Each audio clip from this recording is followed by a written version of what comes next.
Hello everyone.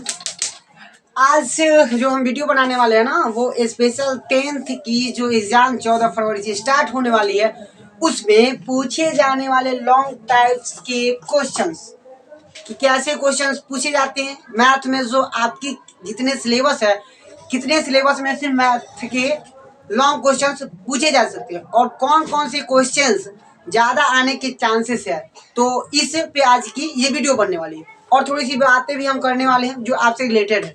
जैसे आप लोगों ने टेस्ट दिया होगा कोचिंग वगैरह में या फिर एग्जाम में टेस्ट, स्कूल एग्जाम में टेस्ट दिए होंगे, तो आपको ऐसा फील हुआ होगा कि आप में कॉमन मिस्टेक कहाँ करते होगे। जैसे आपके सामने क्वेश्चन पेपर आता है तो आप क्या करते हो, मान लेते नाम वगैरह सब कुछ भर लेते हो, लेकिन इसमें आप उतना सीरियस नहीं होते हो जहाँ उतना सीरियस होने लगते हो वहाँ पे बोर्ड एग्जाम में।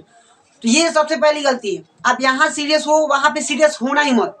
सीरियस होते हो, दूसरा एक्साइटेड हो जाते हो, क्वेश्चन अगर आपके हिसाब के आने लगते हैं तो आप ज़्यादा ही खुश हो जाते हो और ज़्यादा खुश हो जाने के चक्कर में सब कुछ तहस नहस। ठीक है।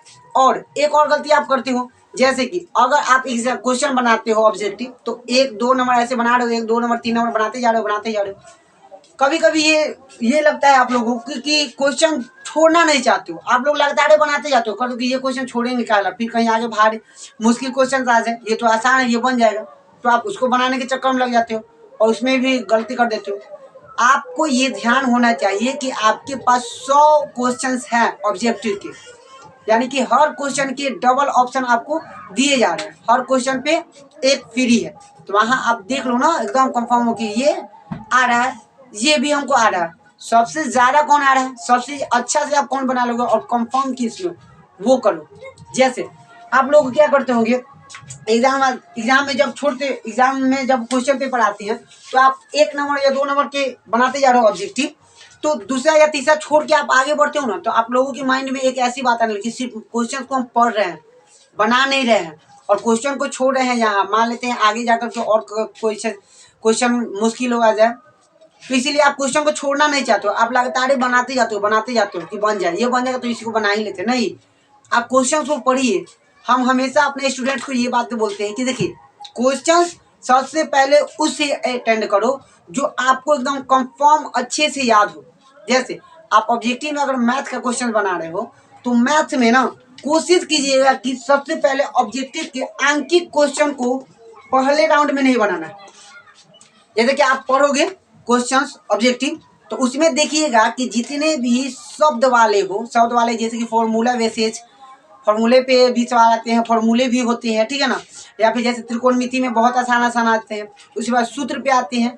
तो हम मेरे कहने का मतलब होता है कि आप पहले उन क्वेश्चंस को बनाओ जो आपको पूरे अच्छे से याद हो। जैसे शब्द वाले, जैसे क्वेश्चन पूछे जाते हैं कि किसी वृत्त पर बाह्य बिंदु से कितने स्पर्श रेखा खींचे जा सकते हैं, तो ये सब क्वेश्चन एकदम कंफर्म है कि सही है और एकदम इसमें डाउट नहीं होता कि ये हो क्या कि ये होगा, आपको याद है तो एकदम कंफर्म सही हो जाता है। लेकिन अगर आंकिक क्वेश्चन होते हैं तो ऐसे क्वेश्चन याद तो होते हैं कि ऐसे बनाना है, लेकिन बनाते वक्त कब गलती हो जाएगा कोई गारंटी नहीं है। तो आप पहले सबसे पहले वैसे क्वेश्चन को 1 से 100 तक में वैसे क्वेश्चन को पूरा ढूंढ लीजिए जो शब्द से रिलेटेड हो, जिसमें सिर्फ शब्द ही उसका आंसर होता है। जैसे कि निम्न में कौन केंद्रीय प्रवृत्ति का मापक है, जैसे बहुलक, माध्यक, विचलन, ऐसा होता है। तो इन सब सवाल को बनाया जाता है पॉल, जैसे कि एक बिंदु से कितने स्पर्श रेखाएं खींची जा सकती है, या फिर स्पर्श बिंदु पे त्रिज्या द्वारा कितने कोण बनाए जाते हैं। ये सब आसान होता है क्वेश्चन, तो ये सब बनाइएगा तो आपका नंबर अच्छे नंबर से आने के चांसेस है। एक और भी, जब आप ऐसे क्वेश्चंस बनाते हैं जो शब्द से रिलेटेड हो तो उसमें आपको सोल्व करने की जरूरत नहीं होती, और सोल्व करने की जरूरत नहीं होती तो आपके पास टाइम बहुत ज़्यादा बचता है। टाइम बचने के साथ साथ वो सही है, इस बात का एकदम गारंटी रहता है कि हाँ आप जो बनाए वो सही ही है। लेकिन अब आंकिक क्वेश्चन अगर पहले ही दौर में बना रहे हो तो एक तो सही होने के पूरे चांसेस नहीं है, दूसरा टाइम भी आपका खत्म हो जाएगा और अंतिम में आप देखोगे तो बोले कि ये तो पीछे बहुत आसान था क्वेश्चन, आपको ऑप्शन दिया ही इसलिए जा रहा है कि आप आगे वाला देख रहे हो लगातार, पीछे तो देख लो उससे भी आसान है क्वेश्चन। तो सबसे पहला काम आप पूरे क्वेश्चन को पढ़िए, अब पढ़िए उसका क्वेश्चन याद है एकदम मारिए साइन, आंकिक क्वेश्चन पहले मत कीजिए। दूसरी बात, अगर आप ऑब्जेक्टिव क्वेश्चंस बना रहे हो तो एक का आंसर दिया है, ऑप्शन दिया है 4 ठो, आप चारों आंसर को पढ़ो ऐसा ना कि एक का आंसर बी में दिया तो बी पढ़े लगा दिए, नहीं, हो सके तो सी भी आंसर हो और डी में लिखा हो बी और सी दोनों, तो आपका आंसर गलत हो जाएगा। इसलिए हम कुछ स्टूडेंट जो मेरे स्टूडेंट थे उसमें ये कमी देखे हैं, कॉमन कमी सभी स्टूडेंट में होती है, इसीलिए हम बोल रहे थे कि आप ये काम मत किया कीजिए, ठीक। आपके चांसेस बहुत ज़्यादा है अच्छे रिजल्ट से आने की। तो हमेशा कोशिश कीजिएगा कि आपका जो भी क्वेश्चंस है जो आपको एकदम फॉर्मूले वाले हैं, जो शब्द वाले हैं, उनको बनाते जाइए, देखिए कितने क्वेश्चन बचे हैं, उसके बाद कोई भी क्वेश्चन अटेंड कीजिए। इसमें एक तो आपको बताए थे वो फायदा है, लेकिन सबसे बड़ी फायदा ये है कि आपका टाइम बहुत ज़्यादा बचता है, ठीक है। तो आज बात करने वाले हैं अब लॉन्ग टाइप की क्वेश्चंस की। मैथ में कौन कौन से सिलेबस जितने भी है मैथ का, उसमें कहाँ कहाँ से लॉन्ग टाइप के क्वेश्चन बनते हैं। तो पहला आपका क्वेश्चन बनता है दो चर वाले रैखिक समीकरण से, दो चर वाले रैखिक समीकरण, इससे क्वेश्चन बनते हैं। और आप जानते हैं इससे क्वेश्चन किससे बेसिस होता है, तो किस पर आधारित आता है क्वेश्चन, आलेखीय, मतलब कि ग्राफ, आलेखीय विधि से। तो इससे रिलेटेड एकदम गारंटी है कि क्वेश्चन आएंगे। आलेखीय विधि से हल ज्ञात करें या हल बिंदु ज्ञात करके उसका मान ज्ञात करें। तो ऐसे क्वेश्चन एकदम गारंटी है कि कोई ना कोई एक क्वेश्चन जरूर ही आते हैं, क्योंकि ग्राफ से रिलेटेड सिर्फ यही क्वेश्चन है आपके 10th में, यही है ग्राफ से रिलेटेड, ठीक है। तो आप इससे बनाओगे, तो इसमें एकदम कंफर्म हो जाइए कि आपको कैसे बनाना है। आप लोग क्वेश्चन पढ़ चुके हैं, आप लोग क्वेश्चन को बनाना आता है आप लोगों को। हम बस हल्का हिंट देना चाहेंगे। जैसे आप लोगों को बोला गया होगा कि जब आप मान सारणी निकालेंगे दो चर वाले रैखिक समीकरण का, तो आप मान सारणी में दो ही ठो निकालिए, लेकिन बोले जाते हैं कि तीन ठो निकालिए, फायदा होगा आपका। लेकिन हम बोलेंगे कि जरूरत नहीं है। आप कंफर्म हो तो एक तो इसका मान सारणी निकालने में ये भी दिक्कत हो जाती है कि क्या मान सारणी हमारा सही है या गलत। जैसे कि आप मान सारणी निकाले, इसका दो, इसका तीन आ गया, इसका तीन, इसका चार और इसका दो आ गया, कुछ भी आ गया। जरूरी नहीं है कि यहाँ पे आप तीसरा ले जाइए, और ये भी जरूरी नहीं है कि आप तीसरा ले जाएंगे तो एकदम गारंटी है कि सही ही होगा। मान लीजिए आप बना रहे हो, तीसरा गलती आ जाए पॉइंट, आप ए से वाई के मान गलत निकाल लो, लोग बोलते हैं कि ये कंफर्म हो जाएगा, लेकिन नहीं, हम बोलते हैं कि दो ही ठो बनाइए, समय बचेगा, गलती होने के चांसेस कम है। मान लीजिए दो गो में तो सही हो सकते हैं ना, तीसरा में कहीं गलत हो जाए, एक्स और वाई का मान गलत निकल जाए।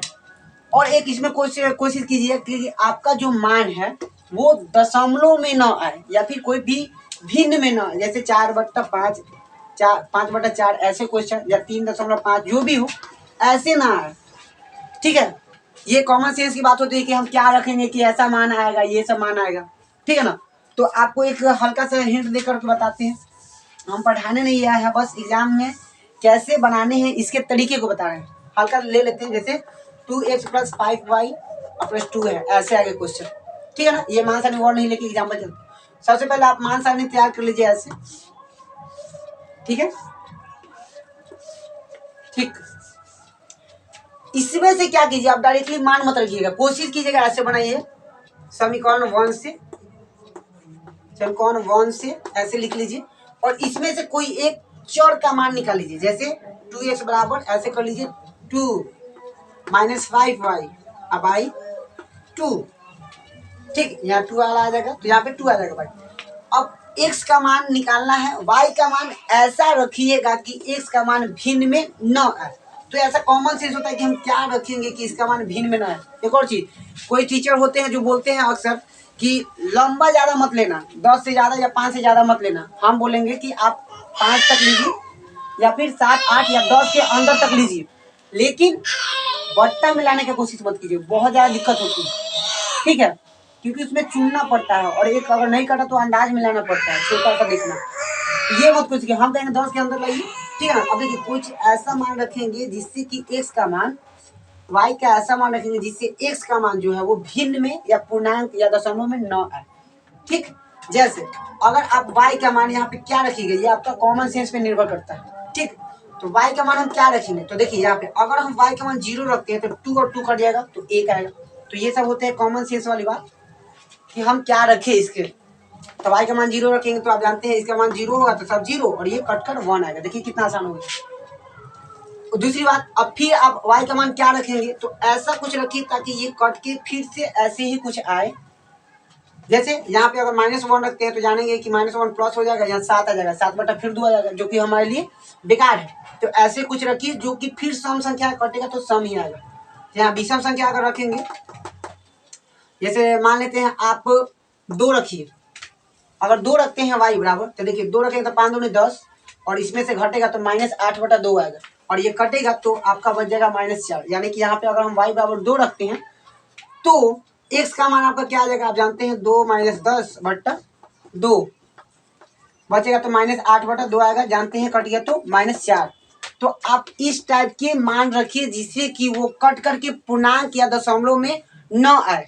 कोशिश कीजिए माइनस प्लस से कोई दिक्कत नहीं है, बस ये ऐसे आने चाहिए, प्राकृतिक संख्या भी आने चाहिए, दशमलव में न आए। अगर इस तरीके से बनाते हो तो आपका बहुत अच्छा होगा। फिर ग्राफ खींचना जो आप लोगों को अच्छी तरह से आता है, और ग्राफ खींचने के बाद हल बिंदु जो लिखना होता है, ग्राफ खींचने के बाद ये सब जरूर कीजिएगा। मान लीजिए ये ग्राफ है, अगर एक्स वाई अभी जो भी कुछ माना है, एक रेखा आई है, तो ये सब जरूर कीजिएगा, ये सब तीर का निशान, और जो बिंदु है उस बिंदु का नाम जरूर लिख दीजिएगा, ए बिंदु 5,2 जो भी आया है वो सब ए बिंदु जरूर लिखिएगा। और दूसरी बात, अगर ये कट और इस पे क्या लिखना होता है, ये सब समीकरण वगैरह कि कौन सा समीकरण का है, मानसा निवन का, तो ये समीकरण 1 का, समीकरण 2 का है, तो ये सब जरूरी है, ये सब पे आप ध्यान दीजिएगा। अगर इस तरीके से बनाते हैं तो आपको एकदम राइट 5 नंबर के 5 नंबर मिलेंगे, ठीक है। और गलती होने के चांसेस बहुत कम होती है अगर आप दशमलव या फिर पूर्णांक में नहीं लाते। तो ये हो गया आपके लॉन्ग टाइप का एक क्वेश्चन जो 2 चर वाले रैखिक समीकरण से पूछे जाएंगे। अगला कौन होता है, तो अगला आते हैं कि एक क्वेश्चन जो है वो ट्रिग्नोमेट्री से पूछा जाता है, यानी कि ट्रिग्नोमेट्री से। और ट्रिग्नोमेट्री से जब पूछेगा तो इससे भी 2 टाइप के क्वेश्चन पूछे जा सकते हैं। ट्रिग्नोमेट्री से ही रिलेटेड है हाइट एंड डिस्टेंस, और एक जो कि सिद्ध करना होता है त्रिकोणमितीय तदात्म्य। और कभी कभी दोनों क्वेश्चन आ जाते हैं, हाइट एंड डिस्टेंस से भी और त्रिकोणमितीय तदात्म्य से भी आ जाते हैं क्वेश्चन, ठीक है। तो उसमें भी चर्चा करते हैं। इसमें आता है त्रिकोणमितीय तदात्म्य में आपको आता है सिद्ध करने वाला। तो हम कहेंगे कि आप जब 10th में नया जाते हो ना, तब 10th में नया जाओगे तो आपको ना सिद्ध करने वाला जो प्रूव करना होता है, त्रिकोणमितीय जो सिद्ध साबित करने होते हैं, उसमें ना हल्का कंफ्यूजन हो जाती है। ऐसा लगता तो है कि हम आगे तक लेके चले जाएंगे, सिद्ध कर लेंगे, लेकिन कभी ना कभी कंफ्यूजन हो जाती है। तो अगर आपको ऐसा कंफ्यूजन है तो आपके पास अथवा में है, क्वेश्चन को देखिए, अगर ये बन जाएगा तो क्यों इसमें उलझना, नहीं उलझेंगे, क्योंकि इसमें गारंटी नहीं होती है कि आगे चल के कि आप मंजिल पर पहुंच ही जाइएगा। इतने इसमें फॉर्मूले होते हैं और कौन से लगाए। हालांकि जब अगर अच्छे से पढ़े होगे तो आपको अच्छे से याद होगा त्रिकोणमिति। अगर किसी को अच्छा लगता है तो बहुत अच्छा, और नहीं तो अच्छा नहीं लगता। चलिए, तो आपको एक सिद्ध करने वाला पूछता है और दूसरा पूछता है हाइट एंड डिस्टेंस से। तो एक क्वेश्चन पूछे जाएंगे 2 चर वाले रैखिक समीकरण से, दूसरा पूछे जाएंगे त्रिकोणमिति से, ठीक है, 2 चर वाले रैखिक समीकरण, तीसरा त्रिकोणमिति से पूछे जाएंगे। और त्रिकोणमिति में हाइट एंड डिस्टेंस, और वो दोनों हाइट एंड डिस्टेंस और सिद्ध करने वाला, दोनों में से कोई एक पूछ सकता है या दोनों ही पूछे जाते हैं, एकदम अक्सर ऐसा होता है। उसके बाद तीसरा होता है कौन सी, प्रूव करने वाला। किसमें, तो समरूप त्रिभुज है उससे आपके क्वेश्चन आते हैं, ठीक है, थ्योरी वगैरह, थ्योरम। तो थ्योरम में आप जानते हैं आपके लिए इंपॉर्टेंट क्वेश्चन कौन है, वीवीआई। तो वीवीआई में क्वेश्चन हो जाते हैं जैसे थेल्स का प्रमेय, आप लोग जानते हो कि हाँ एकदम बोलेंगे सर जी यही थेल्स का प्रमेय ही हम बोलेंगे, सही है, थेल्स का प्रमेय है ही है, ठीक है। तो थेल्स का प्रमेय इंपॉर्टेंट होता है, वो बहुत ज्यादा इंपॉर्टेंट होता है। ये क्वेश्चन अक्सर पूछे जाते हैं और चांसेस भी होती है कि ये पूछे जाए। अगला इसका विलोम, ठीक है, थेल्स और थेल्स प्रमेय का विलोम जरूर पूछे जाते हैं, ठीक है। अब एक साथ इसी में एक और रिलेटेड क्वेश्चन आते हैं, वो होते हैं इसमें थेल्स यानी कि जो जितने भी सिद्ध करने वाले होते हैं समरूप त्रिभुज में, उससे ना एक ये इंपॉर्टेंट होता है। दूसरा इंपॉर्टेंट होता है आपका पाइथागोरस प्रमेय, पाइथागोरस प्रमेय, और फिर इसका विलोम,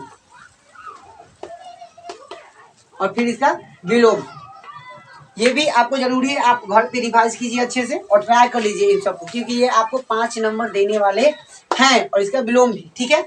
अब इन दोनों के अलावा जो सिद्ध करने में एकदम गारंटी है कि तीसरा से आएगा, समरूप त्रिभुज में कोई ना कोई क्वेश्चन आते हैं, इसकी गारंटी है। दूसरी बात, एक और इसमें तीसरा इंपॉर्टेंट होता है कौन सी, तो ये हो गया। और उसके बाद तीसरा एक ये इंपॉर्टेंट होता है कि समरूप त्रिभुज का क्षेत्रफलों का अनुपात जो होता है वो एक ये भी थ्योरम आप पढ़े होंगे कि समरूप त्रिभुज का क्षेत्रफलों का जो अनुपात होता है वो उनके संगत भुजाओं के वर्ग के अनुपात के बराबर होता है। यानी कि देखिए एरिया ऑफ त्रिभुज अगर समरूप होंगे तो एरिया ऑफ त्रिभुज ABC बट्टा एरिया ऑफ त्रिभुज कोई भी मान लीजिए PQR, इसका क्षेत्रफल जो होता है वो बराबर होता है उनके संगत भुजा के अनुपात के वर्ग यानी कि AB बट्टा PQ के वर्ग के। और ये भी आपको सिद्ध करने में आ सकते हैं, सिद्ध करने में ये सवाल इंपॉर्टेंट होता है, ये भी सवाल आपके सिद्ध करने में आते हैं। ये होता है अगला टाइप जो लॉन्ग टाइप के क्वेश्चंस बन सकते हैं। तो ये 3 थ्रो हो गए, 4 थ्रो हो गई है, ठीक है। और उसके बाद क्या होता है, उसके बाद आपसे पूछे जाते हैं क्वेश्चंस, जो लॉन्ग टाइप के क्वेश्चन होते हैं वो पूछे जाते हैं आपका एक यहाँ से क्या बोलते हैं वो सांख्यिकी, ठीक है ना, माध्य माध्यक बहुलक, माध्य माध्यक और बहुलक इससे भी क्वेश्चन आपके लॉन्ग टाइप के क्वेश्चंस बनते हैं, ठीक है ना। तो ये लॉन्ग टाइप के जब क्वेश्चन बनेंगे ना तो या तो ये तीनों निकालने को बोल देगा, ये ज्यादा चांसेस रहते हैं सांख्यिकी में। ये सबसे ज्यादा इंपॉर्टेंट होता है कि आपको तीनों पूछेगा। अगर लॉन्ग टाइप का क्वेश्चन है तो ये तीनों एक ही सवाल में पूछ देंगे। जैसे दे देगा निम्न बंटन सारणी का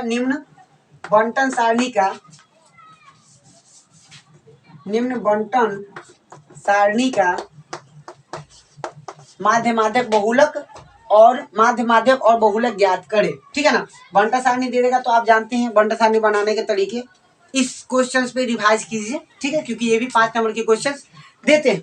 और जो क्वेश्चंस हम कुछ बनाए हुए भी है उसमें से देख लेते हैं किस टाइप के क्वेश्चन आते हैं। चलिए ठीक है। और एक जो है पता है आप लोगों को, एक पूछा जाता है कहाँ से, त्रिकोणमिति से, त्रिकोणमिति बता दिए क्या होता है, क्षेत्रफल, यानी कि आयतन और पृष्ठ क्षेत्रफल से भी ये क्वेश्चन पूछे जाते हैं।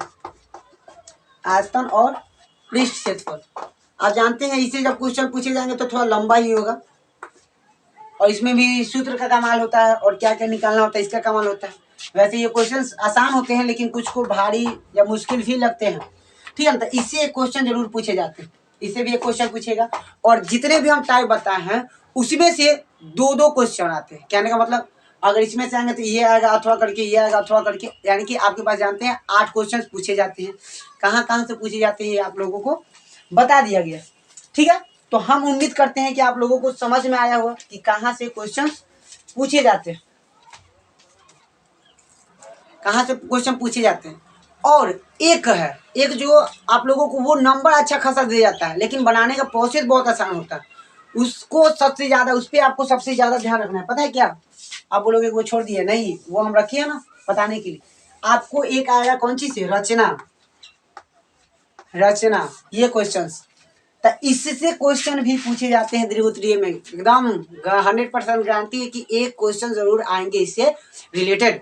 तो आपसे क्वेश्चन ये बहुत तरीके से पूछ सकता है, जैसे कि एक समकोण त्रिभुज के परितः बोले तो चारों तरफ एक आंतरिक होता है, इसके परितः वृत्त का निर्माण करे संरचना सहित, ये आता है क्वेश्चन। और दूसरा पूछ सकता है कि इसके अंदर, ये भी क्वेश्चन आ सकता है, ठीक है ना। तो इन टाइप के क्वेश्चंस भी पूछे जाते हैं, यानी कि रचना में इस तरह के क्वेश्चन पूछे जाने के बहुत ज्यादा चांसेस है, ठीक है। तो उम्मीद करते हैं कि आपको समझ में आया होगा।